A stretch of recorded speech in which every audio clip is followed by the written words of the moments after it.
네, 청구인 대리인 장승우 변호사입니다. 저는 이 사건 탄핵소추 사유와는 살짝 비껴나서 피청구인이 오염시킨 헌법의 말에 대해서 말씀드리려고 합니다. 피청구인이 헌법에 대해 언급했던 말을 일별해 보면서 그가 얼마나 왜곡된 헌법 인식을 가지고 있었는가 하는 점을 살펴보겠습니다. 말은 같은 말을 사용하는 언어 공동체의 구성원들이 서로 소통하는 수단이자 생각을 담는 그릇이라고 합니다. 따라서 누군가가 사용하는 말이 그 말하고자 하는 대상을 제대로 담아내지 못하고 엉뚱한 의미로, 심지어 정반대의 의미로 쓰인다면 더 이상 소통은 불가능할 것입니다. 만일 그 누군가가 권력자라면 개인과 개인 사이의 소통 단절에 그치는 것이 아니라 언어 공동체 전체가 큰 혼란을 겪게 될 것입니다. 피청구인은 자신이 당선된 지난 대선 시기에 자주 헌법을 이야기했습니다. 이번 대선은 반헌법적 세력과 헌법 수호 세력의 대결이라고 하면서 이 나라의 헌법을 지켜야겠다는 마음에서 대선에 나왔다라고 했습니다. 자신의 검찰총장 이력을 내세우면서 상식과 공정을 역설하기도 했습니다. 피청구인이 강조한 헌법 수호나 상식, 공정과 같은 말들은 유권자들에게 적지 않은 울림을 주었습니다. 그 결과였는지 피청구인은 대통령에 당선되었습니다.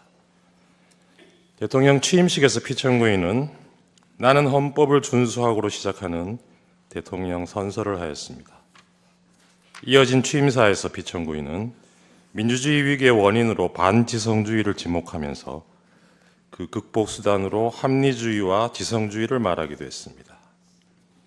그러나 피청구인이 얘기한 공정과 상식, 합리주의와 지성주의, 헌법 수호라는 말의 의미가 국민 일반의 보편적인 인식과는 다르다는 것을 확인하는 데에는 그리 오랜 시간이 걸리지 않았습니다.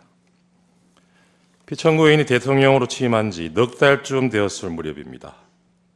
미국 순방 중에 피청구인이 사용한 비속어가 논란이 된 적이 있습니다.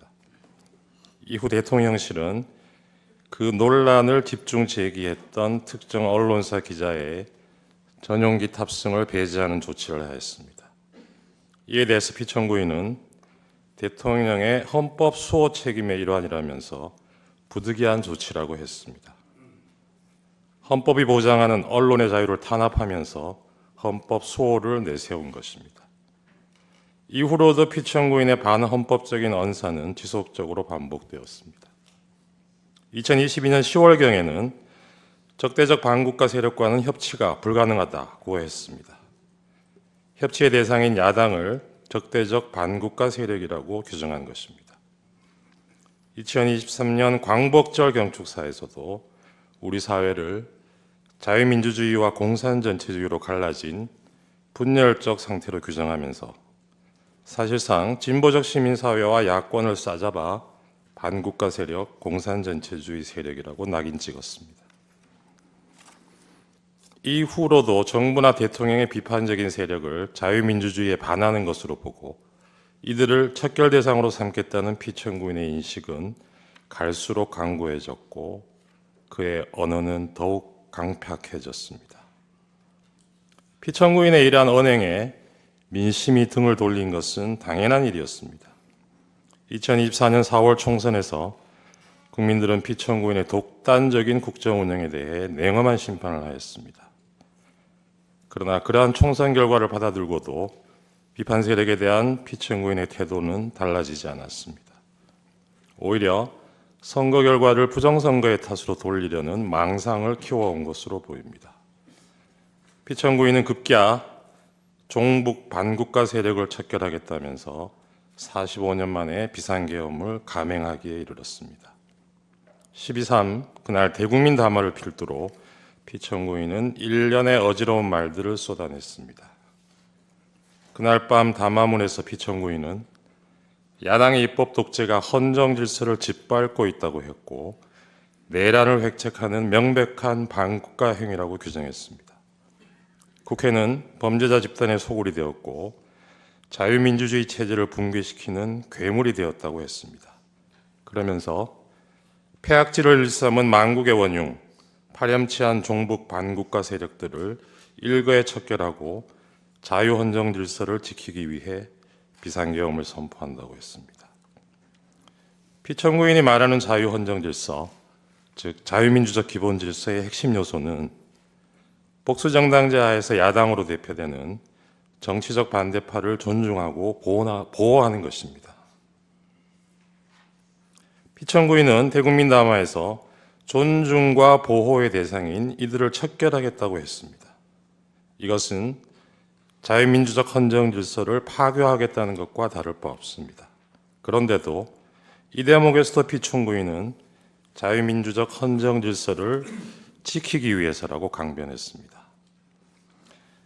자유민주적 기본 질서에 대한 피청구인의 이러한 전도된 헌법 인식은 자신이 검토하였다고 실토한 포고령에도 오롯이 드러나 있습니다. 포고령에는 피청구인을 비판해온 모든 세력들이 망라되어 있고 이들을 영장 없이 체포할 수 있다고 되어 있습니다. 한마디로 비상계엄을 통해 자신에 대한 모든 정치적 반대파들의 입을 틀어막고 손발을 묶으려 한 것입니다. 그러면서 피청구인이 내세운 것은 역시나 자유민주주의의 수호를 위해서라는 것이었습니다.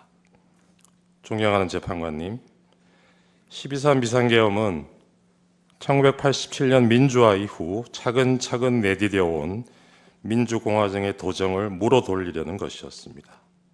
무모하지만 위험천만한 도발이었습니다. 그러나 피청구인이 이 역주행을 기도하면서 간과한 것이 있었습니다.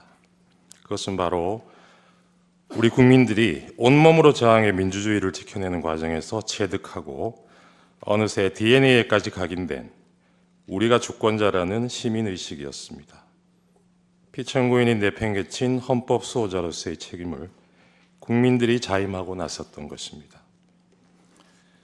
비상계엄 선포 직후 권력자의 헌정 파괴 시도를 저지하기 위해 많은 시민들이 국회로 달려왔습니다.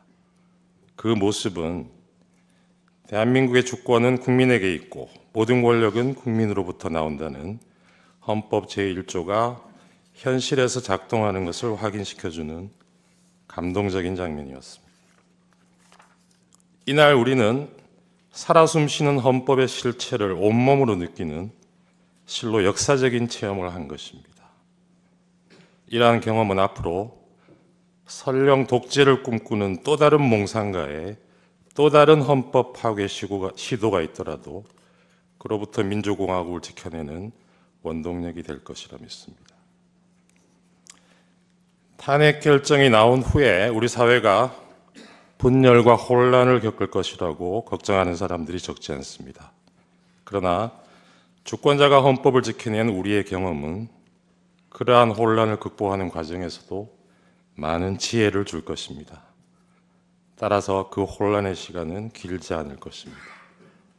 존경하는 재판관님, 피청구인은 자유민주주의를 무너뜨리는 언동을 하면서 자유민주주의의 수호를 말했습니다. 헌법을 파괴하는 순간에도 헌법 수호를 말했습니다. 이것은 아름다운 헌법의 말, 헌법의 풍경을 오염시킨 것입니다. 제가 좋아하는 노래 가사에 이런 구절이 있습니다. 세상 풍경 중에서 제일 아름다운 풍경, 모든 것들이 제자리로 돌아가는 풍경. 이 노랫말처럼 모든 것들이 제자리로 돌아가고 우리도 하루빨리 평온한 일상으로 돌아갈 수 있기를 소망합니다.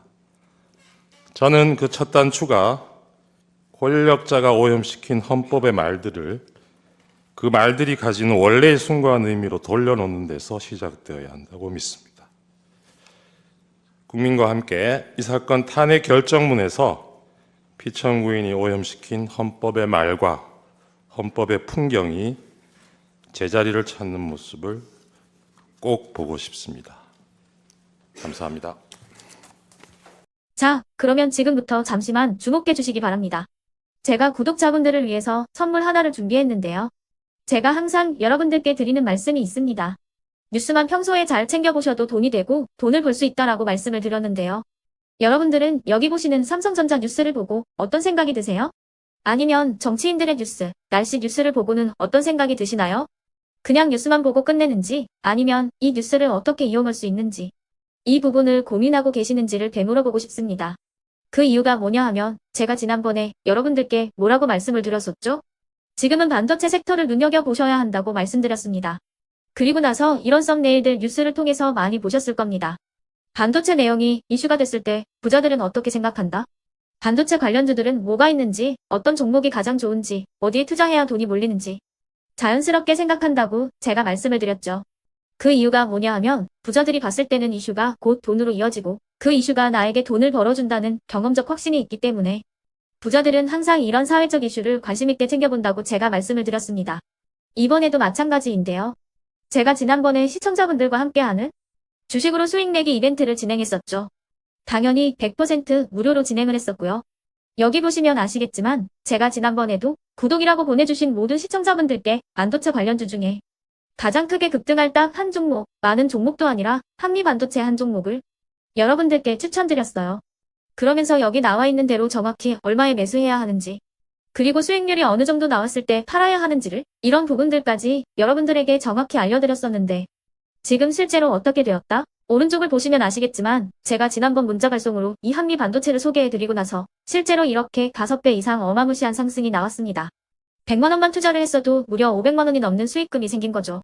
그래서 당시에도 굉장히 많은 분들이 제가 드린 이 한미 반도체로 수익을 내실 수가 있으셨을 텐데요. 다시 한번 축하드린다고 말씀을 드리겠고 이번에도 마찬가지입니다. 앞으로도 2024년, 2025년 계속해서 기대해볼 섹터는 AI입니다. 그 중에서도 AI 반도체는 그 누구도 부정할 수 없는 미래성장 산업입니다. 그러면 우리가 어떻게 생각해 볼 수 있을까요? AI 반도체 종목 중에 앞으로 크게 대장 역할을 하면서 10배 이상 급등할 수 있는 텐베고 종목을 지금부터 열심히 추적해야 한다는 겁니다. 큰 돈을 투자하지 않더라도 월급의 일부분 아주 소액이라도 이 종목을 모아가야 수백 %의 수익률을 손에 쥘 수 있는 것이죠. 지금 여러분이 보고 계시는 이 유튜브 또한 AI 반도체와 아주 밀접한 연관이 있고 반도체야말로 대한민국의 핵심 산업으로 앞으로 더더욱 시장은 성장할 수밖에 없습니다. 그렇기 때문에 제가 이번에도 뭘 보내드리고 있냐면 지난번과 똑같이 구독이라는 문자를 보내주시면 제가 AI 반도체 관련주 중에 앞으로 대장주 역할을 하면서 주가가 가장 크게 급등할 한 종목을 여러분들께 문자 발송으로 종목명과 사고 파는 시점을 모두 알려드릴 건데요. 그 문자를 받고 여러분들이 주식으로 돈 버는 연습을 한번 해보셨으면 좋겠고요. 혹시라도 나는 주식을 하지 않는다 하시는 분들은 주변에 주식하시는 지인분들에게 말씀을 해주셔도 되고요. 아니면 연세가 있으셔서 투자가 어렵다 하시는 분들은 이 종목을 자녀분들에게 한번 사봐라. 이걸로 한번 수익을 내봐라. 이렇게 조언을 해주실 수도 있는 거겠죠. 그래서 지금 이 영상을 보시는 시청자분들 중에 나도 이번 종목이 좀 궁금하다 하시는 분들은요. 누구나 상관없이 그리고 어느 시간대나 상관없이 부담 없이 010-2514-5930번으로 구독이라는 문자 보내주시면 제가 이번에도 똑같이 무료 추천 급등주 문자를 보내드리겠습니다. 이해되시겠죠? 제 번호 010-2514-5930번으로 구독이라는 문자 보내주시면 여러분들이 직접 이슈를 통해서 돈 버는 연습을 해보실 수가 있는 거고 제가 돈을 받는 것도 아니고 투자를 대신해 드리는 것도 아니기 때문에 부담 없이 신청해 주시면 되는 겁니다. 그리고 수익이 나면 저는 다른 것은 하나도 바라지 않습니다. 제 채널에 구독, 좋아요 한 번씩만 눌러주시라 이렇게 다시 한번 말씀을 드리겠습니다.